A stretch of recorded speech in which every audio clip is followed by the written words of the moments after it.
Oi, oi pessoal, tudo bem? Bom, vamos aqui a um exercício muito bem elaborado pela USP, né? Fulvestre, que diz o seguinte: um objeto é formado por quatro hastes rígidas conectadas em seus extremos por articulações cujos centros são os vértices de um paralelogramo. As hastes movimentam-se de tal forma que o paralelogramo permanece sempre no mesmo plano. A cada configuração desse objeto associa-se o θ, que é um ângulo, à medida do ângulo interno do paralelogramo. A área da região delimitada pelo paralelogramo, quando o ângulo for igual a 90 graus, é A. Então veja que o examinador está dizendo o seguinte: nós temos aqui uma peça, um paralelogramo que é articulado. Então ele tem articulações aqui nos seus vértices, tá? Quando a gente e essa articulação, portanto, forma ângulos internos que eles chamam de θ. Essa articulação permite em um determinado momento formar ou fazer com que esse paralelogramo se transforme em um retângulo com ângulo de 90 graus e vice-versa. Quando o problema está, né, ou quando o paralelogramo está com esse ângulo θ formando 90 graus, ele falou que a área dessa figura corresponde a A. Ele disse isso aqui para a gente, tá bom? E aí, segue dizendo: para que a área da região delimitada pelo paralelogramo seja A sobre 2, ou seja, a metade da área, né, o valor de θ é necessariamente igual. Então, ele quer que a gente diga o seguinte: qual é o valor desse ângulo para que essa área seja reduzida à metade? Professor, mas como que eu vou fazer isso? Não tem um número, não tem nada. Gente, vamos devagar, vamos com calma. Primeiro, o que nós sabemos em relação a essa área? Essa área desse retângulo, a gente pode dizer que corresponde a essa base vezes essa altura, certo? Base vezes altura. Por quê? Porque a gente tem um retângulo. E a área de retângulo não tem o que ficar inventando. É a base vezes a altura dele. Então, nós temos que B vezes H, certo?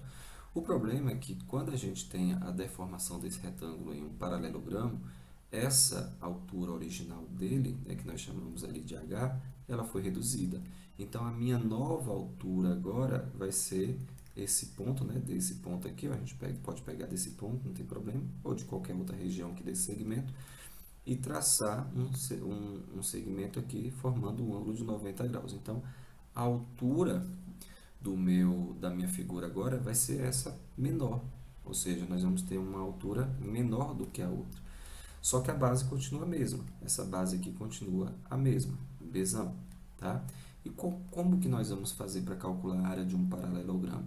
A área desse paralelogramo vai ser também a base B, que não mudou, continua sendo o mesmo tamanho, só que agora vezes essa pequena altura que eu estou chamando aqui de H', tá? Bom, então o que que nós temos que fazer? Calcular essa altura, tá? Para que essa área dessa figura seja a metade de A. Qual é a área original? Não é A? Qual o valor? O que que nós atribuímos? Né? B vezes H. Então a gente precisa primeiro descobrir qual o valor dessa altura, tá? E a partir daí a gente consegue aplicar a trigonometria, já que esse H aqui, ó, nessa região, o H é o mesmo, tá? É o mesmo valor. Eu vou até chamar isso aqui de uma outra letra para a gente não confundir. Vou chamar isso aqui de Azinho, tá bom? E aqui eu vou chamar também de Azinho.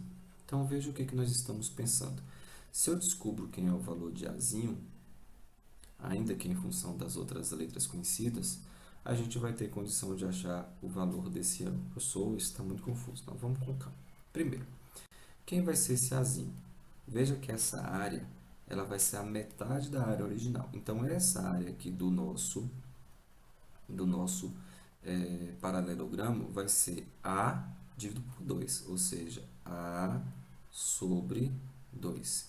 Isso é igual a Bzão vezes A, que é essa altura que eu estou comentando com vocês. Só que esse Azão é B vezes H. Então, a gente tem que B vezes H sobre 2. Isso é igual a B vezes A. Repara que a gente já tem condição, ó, de eliminar esses dois valores aqui que são iguais, porque ele pode passar dividindo e cancela.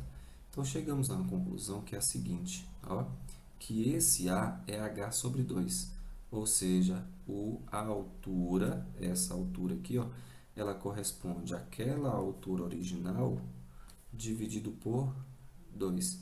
Pessoal, aqui a gente já tem condição de dizer qual é o valor do ângulo. Por quê? Porque se esse ângulo aqui, tá? Ou se esse A corresponde, veja, a h sobre 2, vou representar aqui com outra letra, tá? Esse Azinho a gente acabou de calcular ele, tá? Ele corresponde a essa altura aqui, ó, essa altura sobre 2. Então, a gente tem condição de aplicar agora trigonometria nesse cateto oposto e dividir ele pela hipotenusa. Veja que o h é o mesmo nos dois lados. Então, essa minha conta 1 permitiu que eu calculasse o A, e esse A foi obtido em função de h. E agora a gente tem condição de aplicar quem? O seno, porque o seno não relaciona o cateto oposto com a hipotenusa, cateto oposto sobre hipotenusa não é seno. Então, vamos lá. O seno desse ângulo θ, veja que o que nos interessa é esse ângulo θ. Provavelmente vai aparecer um número aqui, ó, que dê condição da gente descobrir quem é esse ângulo. Então, vamos lá. Primeiro, quem que é o cateto oposto a esse ângulo θ? É o h sobre 2, dividido pela hipotenusa. Quem é a hipotenusa? A hipotenusa é o h, tá? Lembrando que esse h ó, é essa distância aqui, que antes era a altura do retângulo, só que agora ela está inclinada, então ela não é a altura. Por isso que eu tive que calcular novamente a altura do paralelogramo, e fazendo isso a partir da informação que ele deu para a gente, dizendo que essa área era a metade da área original, A sobre 2. Substituiu o A por H e fizemos as contas e achamos o H. Bom, então bora lá.